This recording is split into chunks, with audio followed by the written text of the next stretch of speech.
Pessoal, nossa terceira fase aqui para fecharmos os cordatos, ok? Então, aves e mamíferos. Aqui a gente vai chegar no auge dessa evolução do sistema circulatório e a gente vai ver pela primeira vez a homeotermia, ou seja, o controle da própria temperatura corporal. Volta aqui. Esses animais a gente encontra eles em todos os ambientes terrestres. Isso prova que é igual o caso dos insetos lá nos artrópodes. Quanto mais ambiente diferente você observar um animal, significa maior sucesso evolutivo. Então, eles são mais abrangentes nos ambientes que eles vivem do que os répteis, tá? Então, são os primeiros animais a apresentarem a homotermia, ou seja, um controle da sua temperatura que se mantém elevada e constante, tá? Independente do ambiente que o animal está. É igual a gente. Seu corpo ele sempre luta para manter o 36 graus Celsius ali de temperatura. E isso tudo é feito graças a inúmeras inovações biológicas que surgiram. Esses animais, por ter o controle da própria temperatura, também vão ter uma alta taxa metabólica, ou seja, a gente vai ter que gastar muita glicose e oxigênio para produzir energia para as inúmeras funções, que uma delas é controlar a própria temperatura, tá? Porque a gente tem que lembrar que várias reações químicas, pessoal, são feitas por enzimas. E as enzimas são dependentes da temperatura. Se a temperatura for alta demais, elas trabalham, à medida que a temperatura sobe, elas vão acelerando suas atividades até certo ponto, porque depois fica prejudicial. E se a temperatura cai, elas trabalham de forma mais lenta. Então, o corpo que mantém sua temperatura e mantém uma temperatura ideal para as enzimas funcionarem da melhor forma possível. Agora, se você pega um réptil, um anfíbio que não controla a sua temperatura, ele depende do calor do ambiente para atingir certas temperaturas, suas enzimas trabalharem em certas velocidades, eles fazerem reações químicas em velocidades boas. Então ele fica meio dependente e isso deixa ele ser menos eficiente em vários processos bioquímicos do seu corpo, diferente do que acontece agora. Características vão favorecer isso nas aves. Primeiro são as penas, né? A pena vai dar um isolamento térmico, né? E esses animais vão ter vários anexos epidérmicos, como o bico, as penas, que são um deles, tá? Que são feitas de queratina, tá? Isso vai ajudar ele a manter sua própria temperatura, evitando que ele perca calor para o ambiente. O coração aqui também já tem dois átrios, dois ventrículos, como os crocodilos. Circulação dupla, ou seja, o sangue circula duas vezes, passando do coração para o corpo, volta para o coração pela segunda vez, vai para o pulmão, volta para o coração. Inicia tudo de novo. Interessante, a artéria que sai do ventrículo esquerdo para distribuir o sangue para o corpo, ela dobra para a direita, que é a artéria aorta. Depois, vem para cá. Nos mamíferos, nós vamos ver que essa artéria aorta dobra para a esquerda, tá? Essa circulação tem maior oxigenação, leva oxigênio de forma bem eficiente para os sangues não estarem misturados. O sangue vai purinho, cheio de oxigênio para as células. Com isso, muito oxigênio, muita glicose, nós produzimos grande quantidade de energia. Então, esse isolamento térmico mais essa regulação térmica é imprescindível para a sobrevivência desses animais, tá? O sistema respiratório é muito interessante. Você tem um pulmão normal, só que do pulmão ele desdobra em sacos, em bolsas, que são sacos aéreos, tá? Essas bolsas enchem como se fossem balões e deixam os pássaros mais leves, que favorece o voo, correto? E aí ficam cheios de oxigênio em grandes quantidades, que também favorece esses animais na produção de energia, que é grande. Você ficar batendo asa para você voar não é brincadeira, tá? E também os ossos desses animais, galera, como vocês podem ver aqui na figura, são chamados de ossos pneumáticos. Por quê? Esses ossos é igual aquele chocolate, o soufflé, que ele é todo aerado por dentro, ele não é denso, tem cavidades, e muitos desses sacos aéreos em formas menores, muitas vezes inflam dentro desses ossos para deixar o animal leve toda vez que entra ar, que ele vai controlando isso, para ajudar no voo, diminuindo a sua densidade para o voo, tá? O corpo desses animais são aerodinâmicos, como a asa, para o vento passar aqui e ter o menor atrito possível, tá? O osso externo, que é um osso que funde as costelas, nesse animal ele é muito grande nas aves, que você vê isso claramente no frango. Aqui, ó, as costelas estão aqui, elas são unidas por um osso que é chamado de externo. E esse osso externo é tão grande que ele é chamado de quilha, tá? Você pegar um peito do frango, você vai comer, você vai ver lá um osso como se fosse um machado. É a famosa quilha. Por que esse osso é grande? Porque a asa, que faz muita força batendo ali, né, para o animal voar, tem grandes músculos que vão se inserir nessa quilha, tá? Que tem que ser um osso grande e forte para aguentar tanto músculo fazendo força. Porque se for um osso pequeno, ela iria bater asa. Desculpa. Ela iria bater asa e estragar o osso, né? Acabar quebrando o osso. Vamos ver aqui. Para trás. Não tem bexiga urinária. Por quê? Se eu ficar carregando uma bexiga que carrega urina, vai pesar meu corpo, tá? Então tem que ficar leve. Então não tem.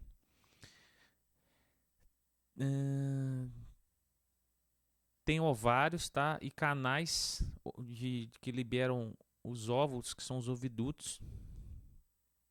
Homeotermia já falei. Aqui a gente tem um exemplo bem interessante, ó, das penas, como é que elas funcionam. E olha lá, a carinha dos ossos, ó. Tá vendo? Eles são aerados, ó. Eles não são totalmente densos, não. As penas são feitas de queratina.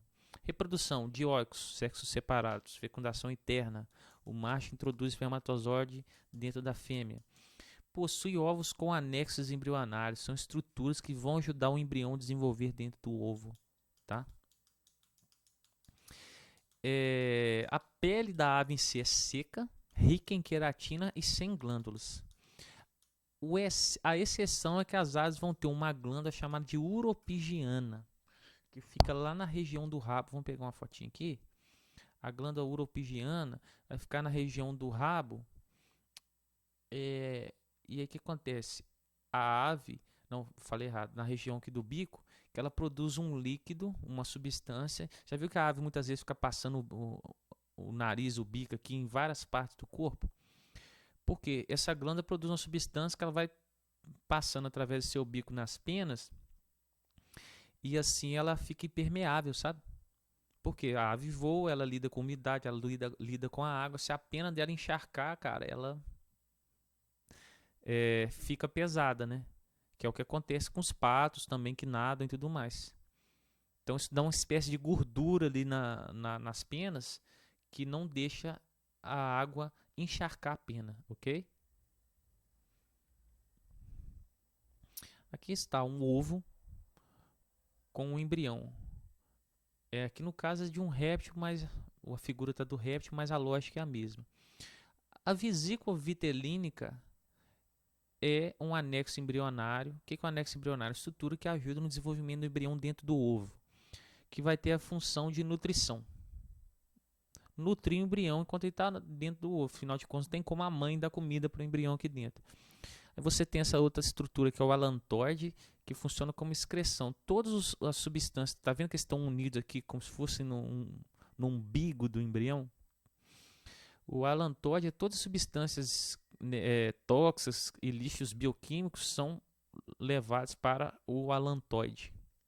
Funciona como se fosse um reservatório das excreções. Você tem essa película aqui que é o coro, tá?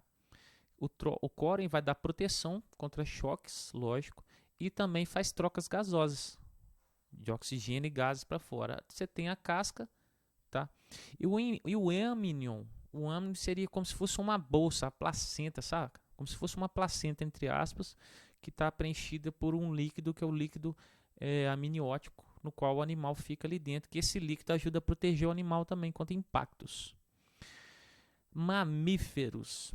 Já de cara leva esse nome por ter as famosas glândulas mamárias. Além dessas glândulas, coisas que nenhuma das aves tem, elas vão ter as glândulas sebáceas, que produzem sebo, que é uma gordura, um lipídio que lubrifica nossa pele. As glândulas sudoríparas, que produzem um suor, que nos ajudam a regular a nossa temperatura, o excesso de temperatura, e também elimina toxinas. Pelos, que faz o mesmo serviço das penas, né, que é isolamento térmico. Diafragma, que é um músculo que ajuda no processo de movimento da respiração dos pulmões ali e tudo mais. E a famosa placenta. Tá? A nossa epiderme, ela é com queratina, mas só a camada superficial dela, ó. A nossa epiderme está aqui, tá vendo? A camada superficial dela junta queratina nela e ela fica morta, tá? As camadas mais inferiores são de células vivas, que funciona assim: a célula é produzida, à medida que ela vai vindo aqui para a parte superficial, ela vai impregnando de queratina, morre, e aí fica essa camada queratinizada que nós chamamos de camada córnea, que ajuda a proteger nossa pele, deixar ela impermeável contra infecções de micro-organismos e outras estruturas. Quais são os anexos epidérmicos, né? Pelos, unhas, garras, cornos, que são chifres, placas córneas. Os pelos têm a função da pena, isolante térmico. Glândula sebácea, lubrificação dos pelos e da pele. Sudorípara, regulação da temperatura. E a hipoderme, pessoal, que é interessante, é essa camada, terceira camada que tem aqui, ó, que é a camada feita de tecido adiposo, as nossas gorduras. Tem a função de isolante térmico. Por quê? A gordura, essa camada de gordura não deixa o meu corpo perder calor para fora. Entendido? Por isso que o urso polar tem essa camada em grande quantidade, tá? E também é fonte de reservatório de energia, né? Quando você ficar muito tempo sem se alimentar, seu corpo vai tirar energia daqui. E aqui está a circulação dupla, porque o sangue sai do coração, ó, a aorta aqui, a artéria aorta das aves vinha para a direita, aqui vem para a esquerda. Gente, quando eu falo direita e esquerda, é no sentido daqui, tá? Não é o nosso que está de frente para o slide, não. Então, ó, manda o sangue tanto para a parte de baixo do corpo como para cima. O sangue vai, abastece os órgãos, depois vem voltando. Então, completou uma volta no coração. Daqui o sangue venoso vai para os pulmões e volta para o coração, tá? Fechado. Ó, então a circulação é dupla e completa, não tem mistura entre os sangues, tá?